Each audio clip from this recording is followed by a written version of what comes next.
श्रोताओं, नमस्कार। कैसे हैं आप? आशा करती हूँ आप सब हेल्दी एंड वेल्दी होंगे। मैं हूँ आपकी होस्ट मीता गुप्ता और अद्भुत चरित्र नाम के इस पॉडकास्ट में आप सबका स्वागत है। दोस्तों, आपने रामायण, महाभारत और उपनिषदों की कथाएं आदि बहुत सुनी होंगी, लेकिन इस नए चैनल में जिसका नाम है ज्ञान वापी चैनल, मैं उन खास चरित्रों की कहानियां लेकर आ रही हूँ जो भारत की ऐतिहासिक और पौराणिक कहानियों में रहे हैं। यानी अब आप महाभारत, रामायण व अन्य ऐतिहासिक कहानियों के अलग अलग पात्रों के जीवन की भी कहानी सुनेंगे। है ना इंटरेस्टिंग? तो सबसे पहले शुरुआत करते हैं महाभारत कथा के विभिन्न प्रमुख पात्रों की कहानियों से। दोस्तों, हमारे देश में कोई भी ऐसा व्यक्ति नहीं होगा जो महाभारत की कथा से परिचित ना हो। महाभारत भारत का एक ऐसा महाकाव्य जो हमें धर्म, सत्य, नीति, प्रेम, क्षमता और आत्मशक्ति को समझने में सहायता करता है। ये तो आप जानते ही होंगे कि महाभारत कथा श्री वेद व्यास जी की देन है, क्योंकि वे भी इस कहानी के पात्र रहे हैं।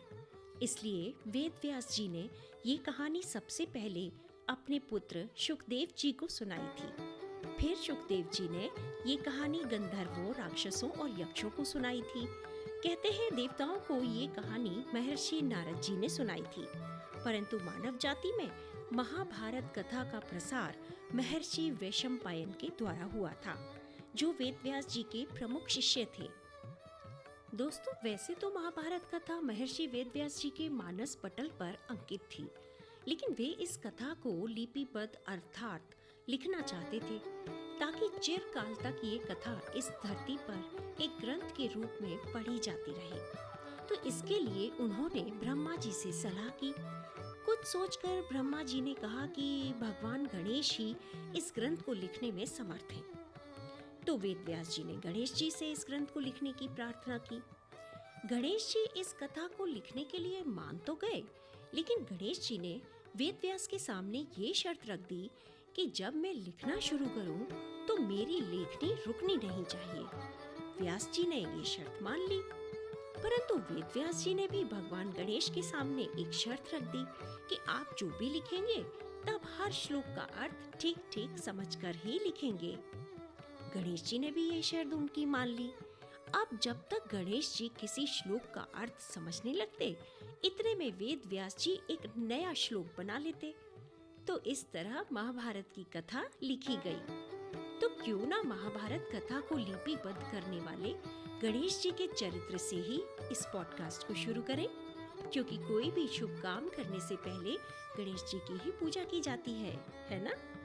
दोस्तों, इस अद्भुत चरित्र पॉडकास्ट में आप सुनेंगे ऐसे विलक्षण पात्रों की कहानियां जिनसे उनसे संबंधित ग्रंथ या इतिहास की घटनाएं अमर बन गईं, और आप भी उन कहानियों को समझकर और अच्छा आचरण व संस्कार अपनाकर जीवन में सफलता की ऊंचाइयों को छू सकते हैं और सभी के दिलों में एक याद बनकर अमर हो सकते हैं। क्योंकि हम मानवों की एक प्रवृत्ति होती है कि समाज के लोग हमारी प्रशंसा करें। तो अब ये आपके ऊपर है कि आप अच्छे संस्कार व आचरण अपनाकर प्रशंसा पाना चाहते हैं या बुरे आचरण अपनाकर बुराई सुनना चाहते हैं। मैं तो सिर्फ उन चरित्रों के जीवन की घटनाएं सुनाकर पॉडकास्ट खत्म कर दूंगी, लेकिन आप उसे सुनकर और समझकर अपने जीवन में कितना उतारते हैं, ये आप ही निर्णय कर सकते हैं। इसलिए ही मैंने इस चैनल का नाम ज्ञान वापी चैनल रखा है।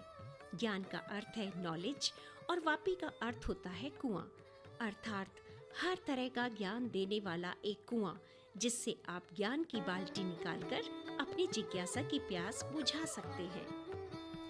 तो प्यारे श्रोताओं, आशा करती हूँ कि आप सभी इस पॉडकास्ट को सुनने का हर बार इंतजार करेंगे। इसके लिए आप इस ज्ञानवापी चैनल को सब्सक्राइब और लाइक करें, और प्लीज इस पॉडकास्ट को अपने परिवारजनों, मित्रों व परिचितों के साथ शेयर भी करें, ताकि ये अनमोल चरित्र भारत के हर बच्चे, युवा और अन्य लोगों तक पहुँचे, क्योंकि आज के वर्तमान कलयुग में ऐसे चरित्रों को सुनना व समझना बहुत आवश्यक हो गया है। मानते हैं ना आप? तो अगले एपिसोड में सबसे पहली कहानी होगी गणेश जी की। तब तक के लिए नमस्कार और धन्यवाद।